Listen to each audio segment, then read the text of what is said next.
Hello বন্ধুরা, welcome back to my channel. আমি পায়েল আর তোমরা দেখছো বঙ্গবালিকা। তো আজকে আমি তোমাদের সাথে চিংড়ি মাছের মালাইকারি রেসিপি শেয়ার করতে চলেছি। রেসিপিটা জানতে হলে ভিডিওটা শেষ পর্যন্ত দেখো, আর ভিডিওটা ভালো লাগলে লাইক, কমেন্ট আর শেয়ার করতে একদম ভুলো না। তো আমি এখানে প্রথমেই নিয়ে নিয়েছি 250 গ্রাম চিংড়ি। এটাকে আমি খোসা ছাড়িয়ে নুন হলুদ দিয়ে 8 ঘন্টার জন্য ম্যারিনেট করে রেখেছিলাম। তারপর আমি এটাকে ভেজে তুলে রেখেছি। তারপরে নিয়েছি স্লাইস করে রাখা একটা মাঝারি সাইজের পেঁয়াজ, 2টো দারচিনি, 2টো লবঙ্গ, একটা এলাচ, আর এখানে আমি নিয়েছি 1 টিস্পুন আদা বাটা, 1.5 টিস্পুন রসুন বাটা আর একটা মাঝারি সাইজের পেঁয়াজ, সেটাও আমি এখানে পেস্ট করে রেখেছি।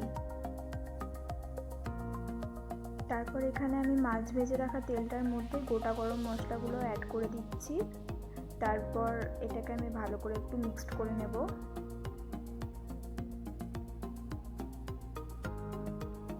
তারপর আমি এখানে অ্যাড করে দিচ্ছি স্লাইস করে রাখা পেঁয়াজটা। আমি এখানে মাস্টার্ড অয়েল ইউজ করেছি। দেন আমি এখানে পুরো পেঁয়াজটাকে আমি ভালো করে একটু মিক্সড করে নিচ্ছি। দেন এটাকে একটু নরম করে ভেজে নিতে হবে। আমার পেঁয়াজ ভাজা হয়ে গেছে। এরপর আমি আদা, রসুন আর পেঁয়াজের পেস্টটা এখানে আমি অ্যাড করব।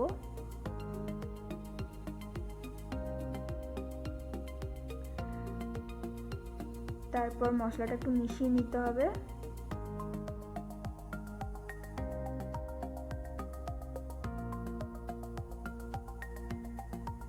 তারপর আমি এর মধ্যে দিয়ে দিচ্ছি টক দই।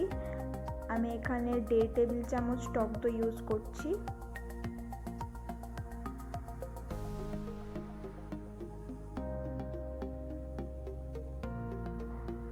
তারপর আমি এখানে দিয়ে দিচ্ছি 1 টিস্পুন শুকনো লঙ্কার গুঁড়ো।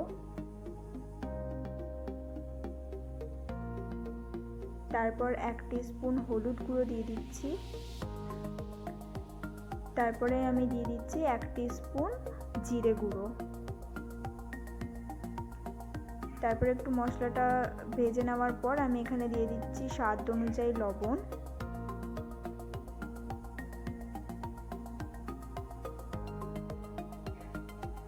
তারপর দিয়ে দিচ্ছি এখানে আমি চিনি। আমার মনে হয় চিনি দিলে রান্নাটা বেশ ভালো টেস্টি হয়, আমার পার্সোনালি মনে হয়। তোমরা চাইলে চিনিটাকে স্কিপও করতে পারো। তারপর মশলাটা আমি এখানে একটু ভালো করে মিক্সড করে নিচ্ছি। তারপর এখানে আমি নিয়েছি নারকেলের দুধ। নারকেল থেকে দুধ কীভাবে বের করতে হয় তোমরা নিশ্চয়ই জানো। এখানে আমি 1.5 কাপের মতো নারকেলের দুধ নিয়েছি। তারপর আমি এখানে 1/2 কাপ নারকেলের দুধ মশলাটার মধ্যে দিয়ে দিচ্ছি। এরপর মশলাটাকে একটু ভালো করে কষিয়ে নিতে হবে।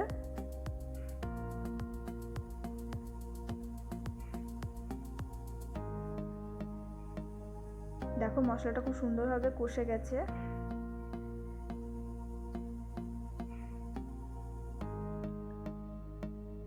এরপর আমি এখানে অ্যাড করছি ভেজে রাখা চিংড়ি মাছগুলো, আর নারকেলের দুধটাও আমি এখানে সবটাই অ্যাড করে দিচ্ছি।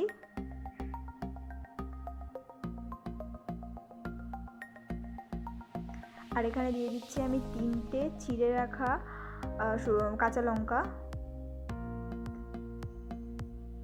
এরপর এটাকে ভালো করে একটু মিক্সড করে নিতে হবে। তারপর এটাকে ঢাকনা দিয়ে আমি এখানে 10 মিনিট পর্যন্ত রান্না হতে দেব। 10 মিনিট হয়ে গেছে। এরপর ঢাকনা খুলে দেখতেই পাচ্ছ রান্নাটা আমার মোটামুটি হয়ে এসেছে। কালারটা খুবই সুন্দর এসছে। এরপর আমি এটাকে একটু ভালো করে মিক্সড করে নিচ্ছি।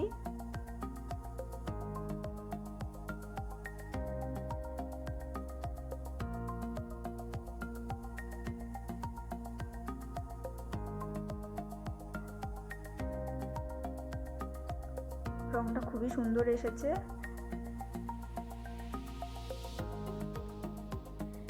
এরপর আমি এখানে অ্যাড করছি 1 টিস্পুন ঘি। এটা পুরোপুরি অপশনাল, তোমরা দিতেও পারো নাও দিতে পারো। তারপর আমি এখানে দিয়ে দিচ্ছি 1 টিস্পুন শাহি গরম মশলা।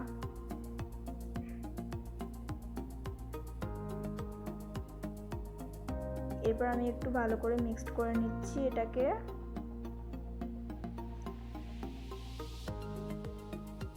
খুবই টেস্টি দেখতে লাগছে, খেতেও খুবই টেস্টি হবে, এটা বুঝতেই পারছি।